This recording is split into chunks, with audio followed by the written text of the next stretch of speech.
사도행전 11장 19절에서 26절 말씀을 중심으로 교회 부흥의 3M이라는 제목으로 말씀을 나누겠습니다.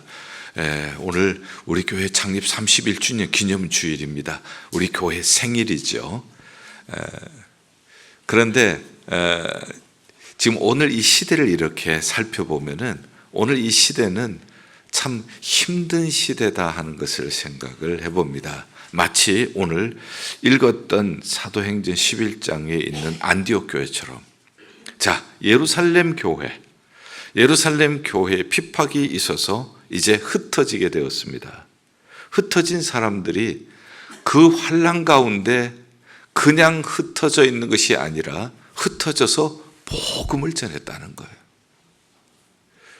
그 복음을 증거했을 때에 그 복음을 듣고 많은 사람들이 주께 돌아왔다 하는 내용이거든요. 자, 환난은 우리를 흩어지게 합니다. 이 세상에 어느 누구도 환난을 원하는 사람은 없어요. 내가 돈을 주고 살 테니 제발 나에게 환난을 주십시오, 이렇게 하는 사람은 아무도 없어요. 모두 환난은 피하고 싶어 합니다. 환난으로 인하여 흩어졌죠. 흩어진다고 하는 것은 우리가 집에 있지 못한다는 거예요. 익숙한 곳에 더 이상 머물러 있지 못하게 한다는 거예요. 이 사람들이 흩어지면서 복음을 증거했다. 이것이 31주년을 맞이하는 우리에게 어떤 의미가 있는가? 지난 한 주간 우리 해외 한인 장로회 총회가 있어서 다녀왔습니다. 보고서를 보니까 팬데믹 이후에 우리 해외 한인 장로교회 안에 속한 전 세계에 흩어져 있는 우리 교회들인데요, 450개 교회가 415개 교회로 줄어들었어요. 팬데믹 전에 450개 교회가 팬데믹을 지나면서 413개로 35개 교회가 사라져버렸다는 뜻이죠.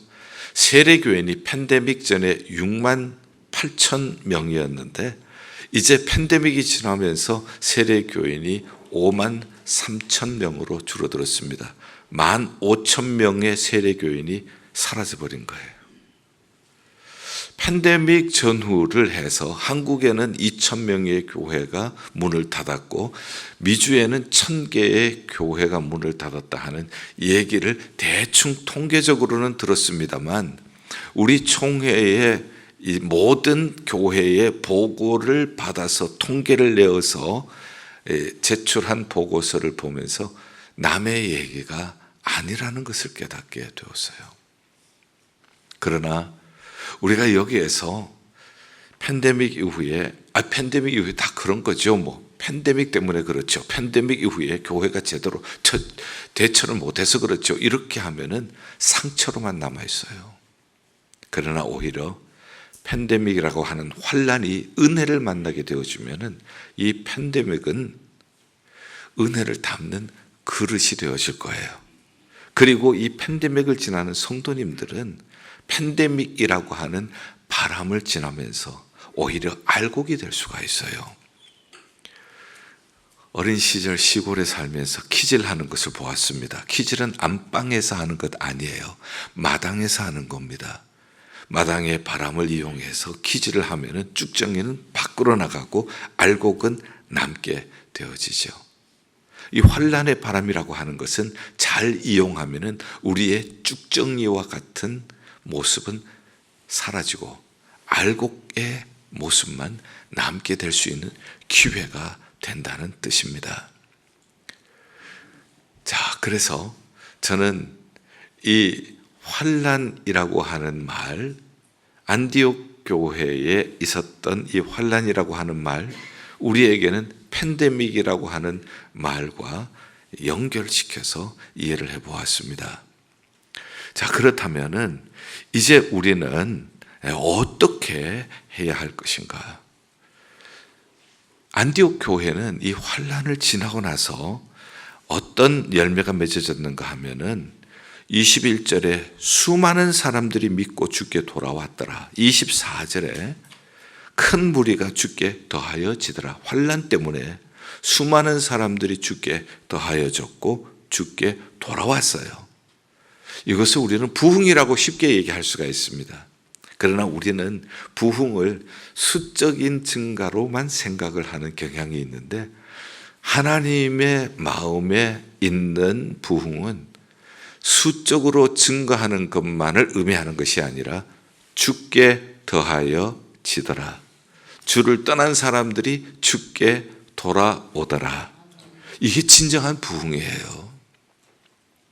환난의 때는 오히려 주께 돌아오는 기회가 될 줄 믿습니다. 자, 그럼 어떻게 안디옥 교회는 환난의 때에 도리어 주께 돌아오고 큰 무리가 주께 더하여지게 되었는가? 이것을 교회 부흥의 3M이라고 하는 제목으로 정리를 해보았습니다.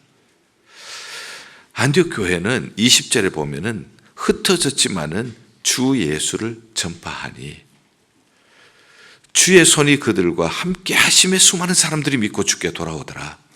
흩어진 사람들이 주 예수를 전파했어요. 그랬더니 주의 손이 그들과 함께 하셨습니다. 주의 손은 어떤 손일까요? 주의 손은 우리를 구원해 주시는 손, 우리를 치료해 주시는 손, 우리를 인도해 주시는 손, 우리를 보호하시는 손, 우리를 축복하시는 손, 우리에게 능력을 베푸시는 손, 주의 손은 우리에게 기적을 베푸시는 손, 그 손이 함께 한 거예요. 어떤 사람에게 주 예수를 전파하니. 첫 번째 M은 메시지. 어떤 메시지를 우리가 붙잡을 것인가? 어떤 메시지를 전할 것인가? 어떤 메시지를 우리의 마음속에, 우리의 입속에 둘 것인가? 첫 번째 M은 메시지. 메시지는 주 예수예요. 자, 주 예수를 전파한다는 것은 무엇일까? 예수님께서 이렇게 말씀하셨죠. 요한복음 14장 6절에 내가 곧 길이요 진리요 생명이니 나로 말미암지 않고는 아버지께로 올 자가 없느니라. 예수님이 길이라고 말씀하셨어요. 요즘 사람들이 이런 말씀을 많이 하죠. 도대체 길이 보이질 않아요. 깜깜해요. 어디로 가야 하는지 몰라요. 그때 예수님이 우리에게 다가오셔서 말씀하십니다. 내가 곧 길이다. 길은 방향이에요. 하나님께로 가는 길이세요. 예수님은 구원 얻는 길이세요. 예수님은 영생 얻는 길이세요. 예수님은 성령 받는 길이세요. 예수님은 천국 백성 되는 길이세요. 예수님은 모든 문제를 해결하는 길이세요. 여러분, 길이 있습니다. 예수님이 길이세요. 예수님께서 십자가에서 다 이루었다고 했죠. 하나님께로 가는 길이 죄로 말미암아 막혔잖아요. 영생 얻는 길이 죄로 말미암아 막혔잖아요. 예수님께서 십자가에서 피 흘리시며 자기를 희생시키셔서 그 피를 믿는 우리를 죽지 않고 영생을 얻게 해 주셨습니다. 그 예수를 믿는 사람, 하나님의 자녀가 되는 권세를 주셨어요. 그러면서 길이 없다고 하는 우리에게 예수님께서 내가 곧 길이다. 예수님께서는 진리라고 말씀하셨죠. 진리는 변함이 없어야 진리예요. 예수님이 구원자시라고 하는 진리는 변함이 없어요. 저희 가정으로 얘기하면 증조 할아버님 때도 예수님이 구원자이시라는 것 진리셨고, 할아버님 때도 아버님 때도 제 때도 저희 자녀들에게도 예수님은 구원자이십니다. 세대가 거듭되면서도 변함이 없어요. 예수님은 우리의 구원자이십니다. 예수님은 하나님의 아들이십니다. 예수님은 우리의 구원자이십니다. 그런데 이 예수 그리스도께서 진리라고 하는 사실이 우리에게 어떤 역할을 하는가 하면은 요한복음 8장 32절에 너희가 진리를 알지니 진리가 너희를 자유케 하리라. 예수님이 진리세요. 예수님을 알면은, 이 안다고 하는 것은 그냥 지식적으로 아는 것이 아니에요. 이것은 체험적으로 안다는 것입니다. 예수님은 나의 구세주이십니다. 예수님은 나의 왕이십니다. 이걸 체험적으로 아는 거예요. 예수님은 나의 주인이십니다. 이것을 알면은 예수님이 내 마음속에 주인이 되도록 예수님께 우리가 왕권을 맡겨야 하지 않겠어요? 예수님이 다스려 주시니까 부족한 내가 다스릴 때는 내가 굴레에 얽매여 있었어요. 내 힘으로 벗어날 수가 없었어요. 요즘 말로 표현하면 중독이라고 표현할 수가 있어요. 중독에서 내 힘으로 못 벗어나는 겁니다. 진리를 알고 나니까, 진리를 체험하니까, 진리신 예수님을 체험하고 예수님이 내 마음의 주인이 되어주시고 예수님이 내 마음의 왕이 되셔서 나를 다스려 주시니까 내 힘으로 안 되는 것이 해결되는 거예요. 예수님이 다스려 주시니까 예수님의 힘으로 중독이 끊어지는 거예요. 내가 자유하지 못하다가 자유하게 되어지는 거예요. 여러분들 중독하면은 옛날에는 술 중독, 마약 중독, 도박 중독 뭐 이렇게 얘기를 했잖아요. 세월이 갈수록 중독의 종류가 점점 많아지는 거예요. 지금 중독하면은 뭐 인터넷 중독, 게임 중독, 성 중독, 뭐 엄청난 중독들이 많이 있잖아요. 내 힘으로 변화시킬 수가 없어요. 내 힘으로 그 중독을 끊을 수가 없어요.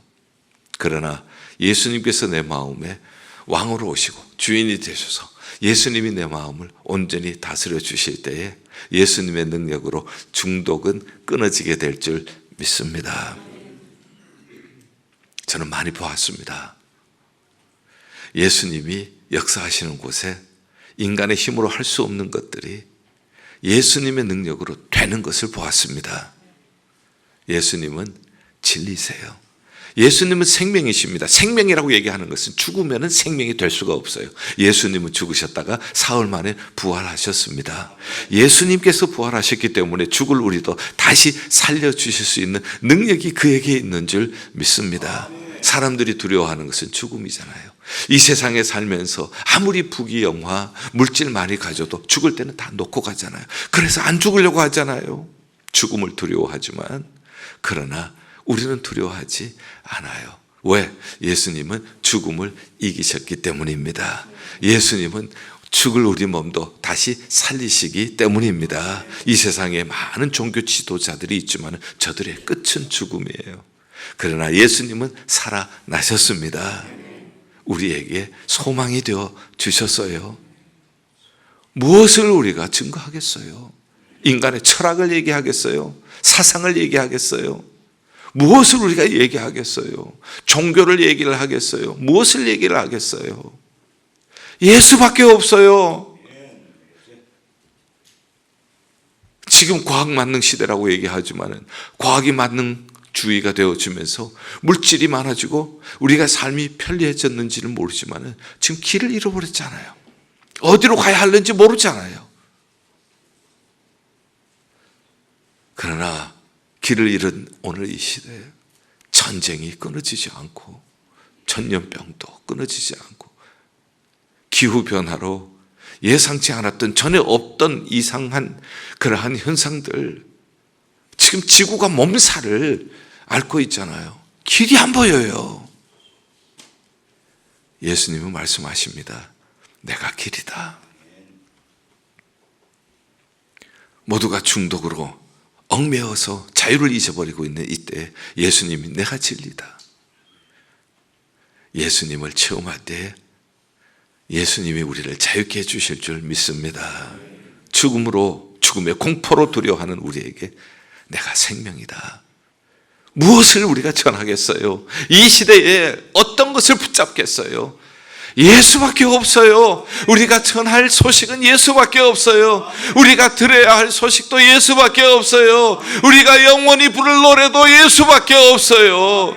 예수 그리스도께서 해답이세요. 예수 그리스도께서 길이세요. 예수께서 진리세요. 예수님이 생명이세요.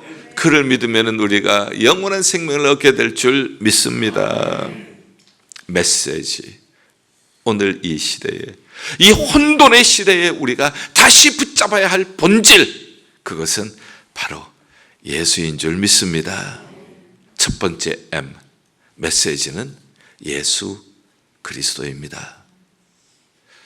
두 번째는 바나바는 착한 사람이요 성령과 믿음이 충만하더라. 24절에 말씀하죠. 자, 여러분들이 이 귀한 메시지, 주 예수를 전파, 예수님이 주님이시라는 것, 이것을 전파하는데 하나님께서는 다른 어떤 기관을 사용하지 않고 교회를 통하여서 증거하게 하시고 바로 교회를 이루고 있는 우리를 통하여서 주 예수를 전파하게 하시는 거예요. 그래서 이 통로, 주 예수를 증거하는 통로는 바로 우리 자신이어야 하는데 착한 사람이어야 한다는 거예요. 통로가 깨끗해야 맑은 물이 흐르는 것처럼 주 예수 그리스도를 증거할 때에 정말 저 사람은 믿을 만해. 저 사람 말은 우리가 신뢰해야 돼. 저 사람 말도 우리가 믿고 저 사람 행동도 본받고 싶어. 이럴 때 주 예수를 증거하면 주 예수가 온전히 증거되게 되지만 저 사람 하는 것을 보니, 말하는 것을 보니, 행동하는 것을 보니 저 사람이 하는 말 우리가 믿을 수가 없어. 이렇게 되면 안 되잖아요.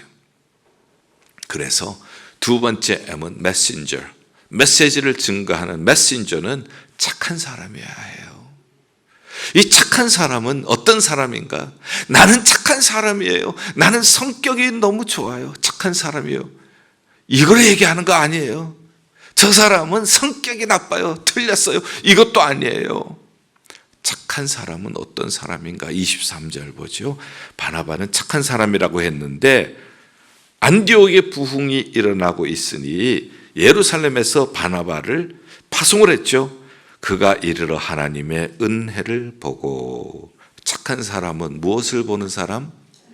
은혜를 보는 사람. 할렐루야. 이 사람이 착한 사람이에요. 나는 법 없이도 살아요. 이 사람이 아니에요.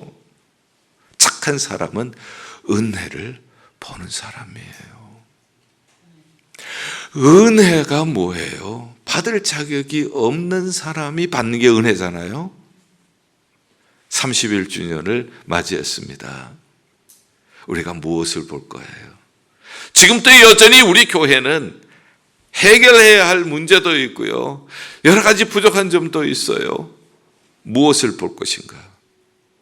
31년의 은혜를 본다면 우리 교회는 착한 교회, 우리 성도님들은 착한 성도님들 될 줄 믿습니다.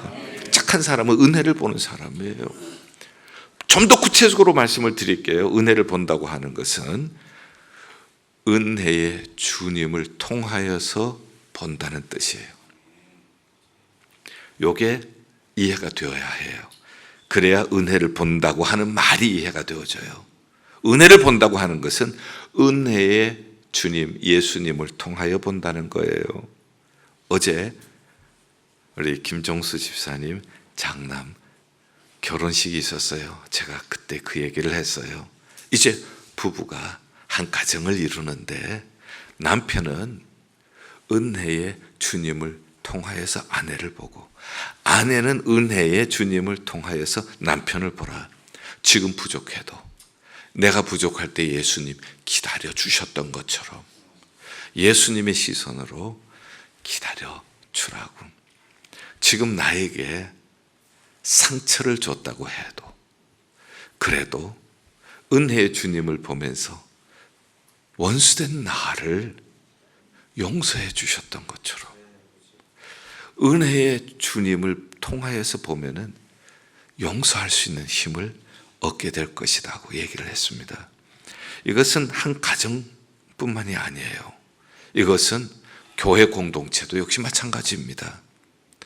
은혜의 주님을 통하여서 우리 성도님들을 보게 되어지면 지금 좀 부족해도 부족하다고 정죄하는 것이 아니라 기다려 줄 수 있는 인내, 기도해 줄 수 있는 믿음이 생기게 될 것입니다.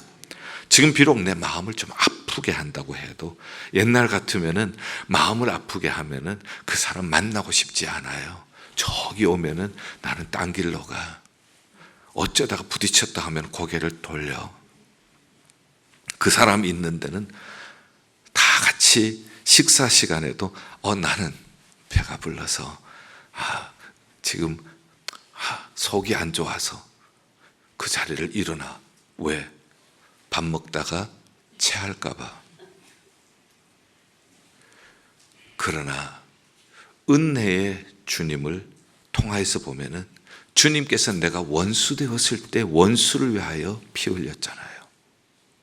우리가 내가 좋아하는 사람들하고만 있고 싶다면 그러면 예수님을 생각해 보세요. 예수님도 착한 사람, 말 잘 듣는 사람, 그 사람만 하고만 계셨다면 나는 버림받은 사람이 되는 거예요. 예수님은 소외된 사람, 죄인, 버림받은 사람을 찾아오셨어요. 용서하셨어요. 새 출발하게 하셨어요. 이게 은혜로 보는 거예요.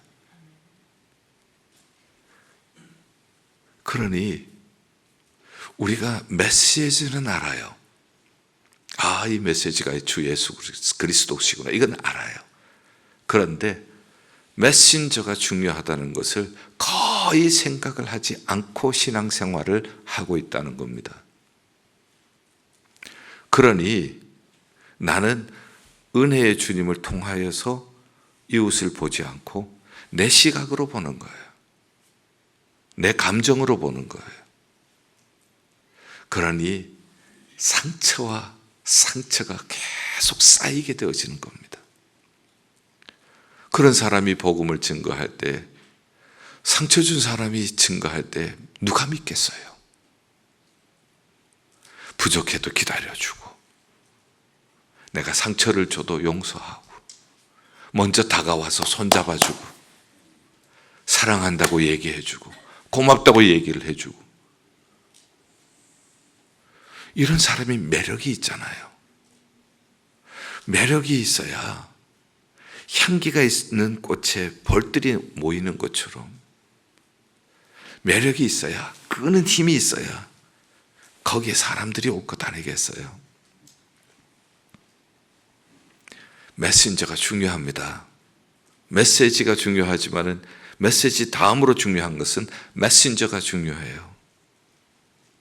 교회들이 이런 메신저의 역할을 우리가 소홀히 여기다가는 결국은 메시지가 증거되지 않아요. 예일교회는 착한 사람들이 되시기를 바랍니다. 예일교회는 착한 사람들로 가득한 교회가 되기를 주님의 이름으로 축원합니다. 착한 사람은 뭘 본다고요? 은혜를 보는 사람이에요. 은혜를 보니 감사하죠. 입에서는 은혜가 없으면 원망이 나오고 불평이 나오고 정죄가 나오고, 그러나 은혜를 보니까 감사가 나오고 찬양이 나오고, 할렐루야. 거기에 매력이 있잖아요.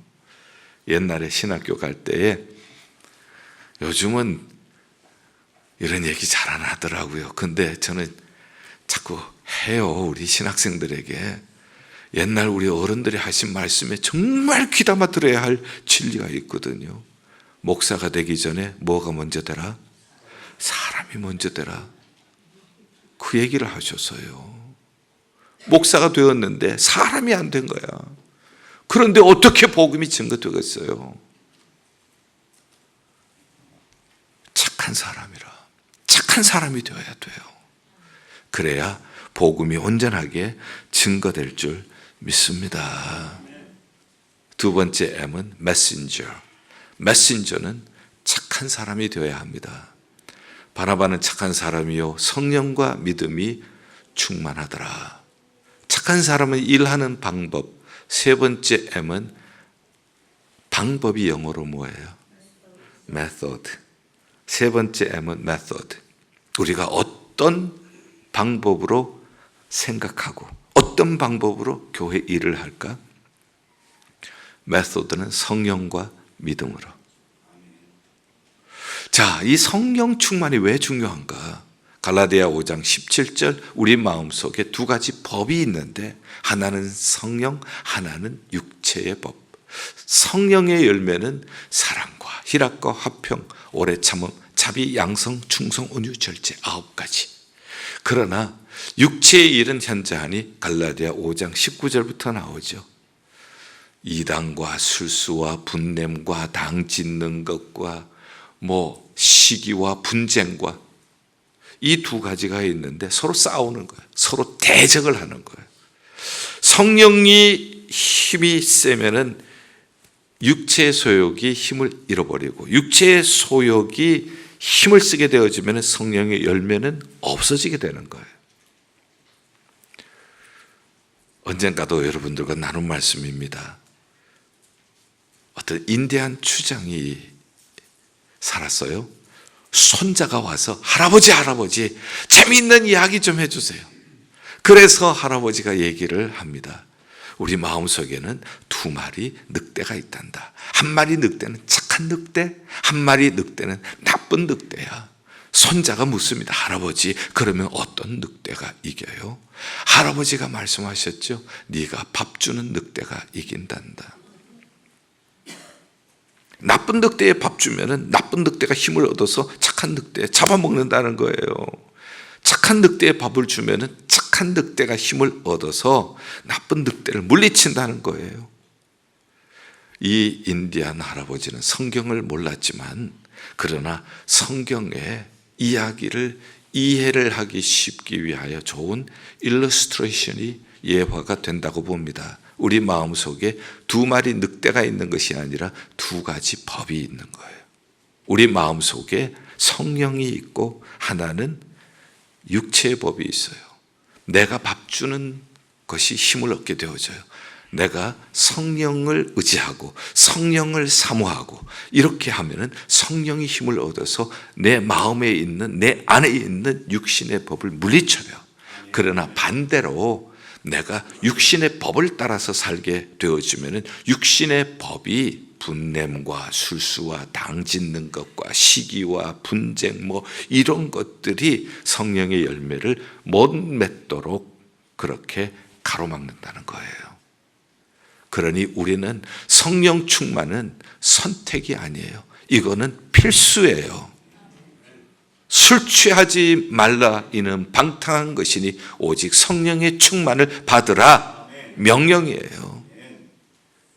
악한 자라도 자식에게 좋은 것 줄 줄 알거든. 하물며 하나님께서 구하는 자에게 성령을 주시지 아니하시겠느냐. 누가복음 11장 13절 말씀. 우리가 사모하면서 주여 내게도 성령을 주시옵소서, 성령 충만케 하셔서 육신을 이기게 하여 주시옵소서, 성령 충만해서 복음 증거하게 하여 주시옵소서, 성령 충만해서 성령의 열매 맺게 하여 주시옵소서. 하나님께서 주실 줄 믿습니다. 힘으로도 안 돼요. 능력으로도 안 돼요. 오직 성령으로 되는 줄 믿습니다. 착한 사람은 성령 충만한 사람이에요. 믿음이 충만하다고 했죠. 저는 이 믿음은 시선이라고 봐요. 예수님께서 풍랑이는 바다 위를 걸어오셨어요. 베드로가 예수님이면 나도 걷게 해주십시오 하고 예수님께 부탁을 했죠. 예수님께서 오라 했을 때 이제 배 밖으로 나가서 물결 위를 걷습니다. 예수님을 바라볼 때 걸을 수 있었지만 갑자기 풍랑을 보면서 빠져들어갑니다. 손을 내밀고 살려달라고 하죠. 예수님이 베드로의 손을 붙잡으시면서 하신 말씀이 뭐예요? 뭐가 적은 자야? 왜 의심하였느냐? 믿음이 적은 자야 왜 의심하였느냐? 믿음은 시선이에요. 예수님을 바라보면 풍랑 위도 걸을 수가 있어요. 풍랑을 바라보면 빠져들어가요. 우리 속에 일어나는 수많은 풍랑이 있지만 그거 바라보면 빠져들어가요.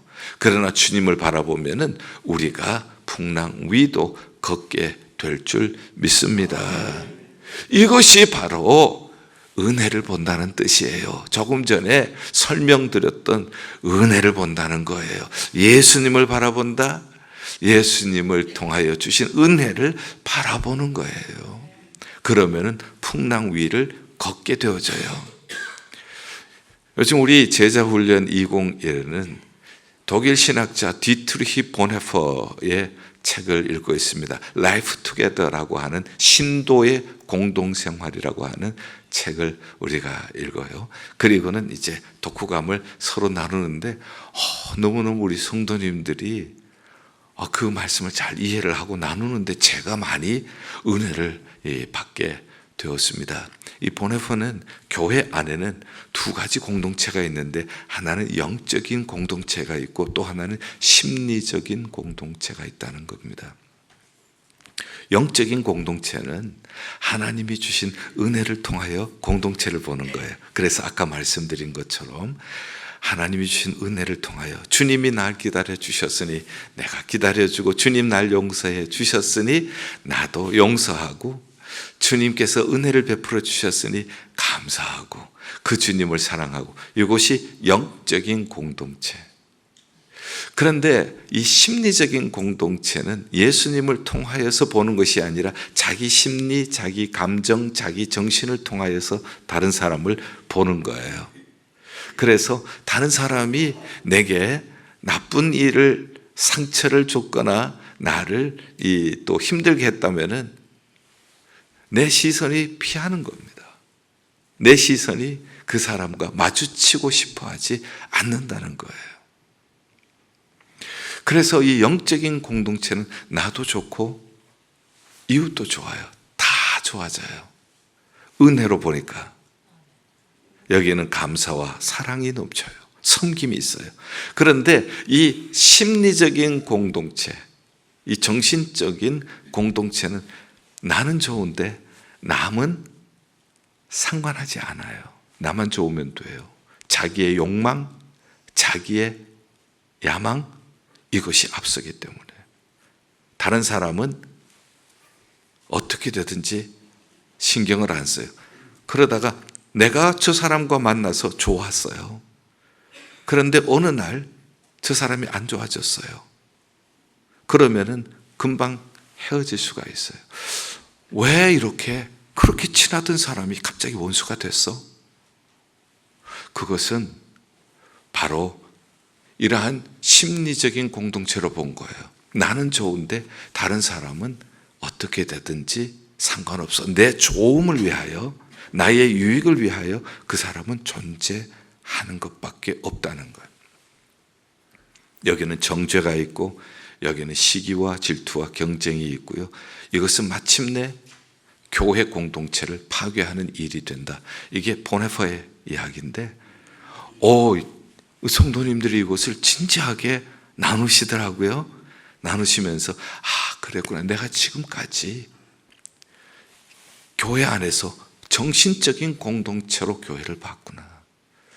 은혜의 예수님을 통하여서 교회를 보고 은혜의 예수님을 통해서 다른 사람을 본 것이 아니라 나의 야망, 나의 유익, 나의 편리함 이것을 통하여서 보았구나.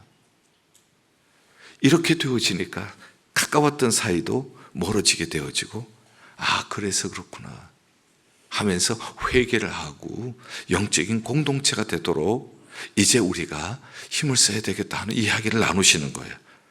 제가 얼마나 감사한지 정확하게 그 책의 내용을 읽고 있더라고요. 그러면서 이런 얘기를 해요. 목사님, 우리 교회 앞으로 임직자를 세울 때 꼭 201을 하고 세우도록 그렇게 하면 좋겠습니다. 왜냐하면 이것이 본인들이 신앙생활을 하면서 너무 뼈저리게 중요하다는 것을 느꼈기 때문에 그런 얘기를 하시는 것을 듣게 되었어요. 사랑하는 여러분들, 믿음은 시선이에요. 풍랑이는 것을 보면 빠져요. 문제를 보면은요, 문제 안에 빠져요. 그러나 문제를 해결하시는 주님을 바라보면은 우리는 문제 위를 걷게 될 줄 믿습니다.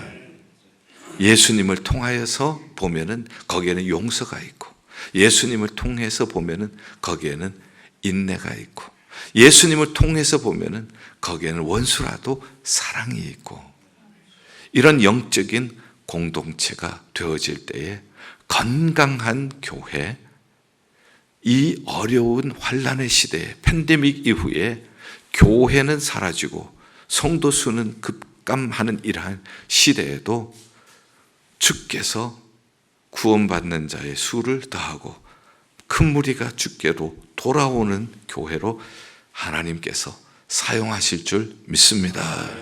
그러므로 이제 교회 부흥의 뚜리 M을 우리가 꼭 기억하셔야 돼요. 첫 번째 M은 뭐죠? 메시지. 메시지는 뭐가 우리 메시지여야 해요? 주 예수. 예수님이 주시라고 하는 주 예수.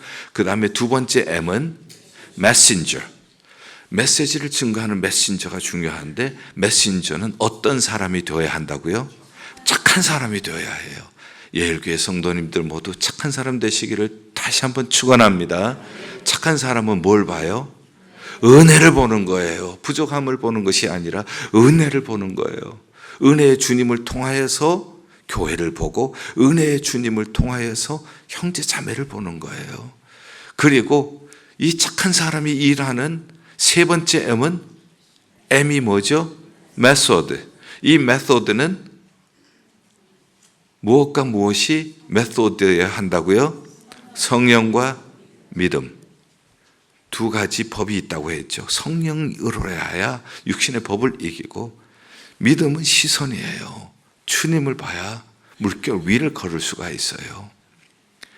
그래서 이 어려울 때에 안디옥 교회처럼 환난으로 흩어졌지만 주 예수를 전파했고 착한 사람이었고 성령과 믿음이 충만해서 오히려 많은 사람들이 주께 더하여졌고 믿고 주께 돌아오는 역사가 있었던 것처럼 이 어려울 때에 우리 교회가 메시지, 주 예수 그리스도, 그리고 메신저, 착한 사람, 메소드, 성령과 믿음으로 우리가 살아서 우리 교회가 이 어려운 시대에 많은 사람들이 주께로 돌아오고 큰 무리가 주께 더하여지는 31주년을 맞이하는 예일교회와 성도님들이 되시기를 주님의 이름으로 축원합니다. 기도하겠습니다. 하나님, 우리 교회 3M 잊어버리지 않고 잘 기억하고 실천하게 하여 주시옵소서. 예수 그리스도의 이름으로 기도하옵나이다. 아멘.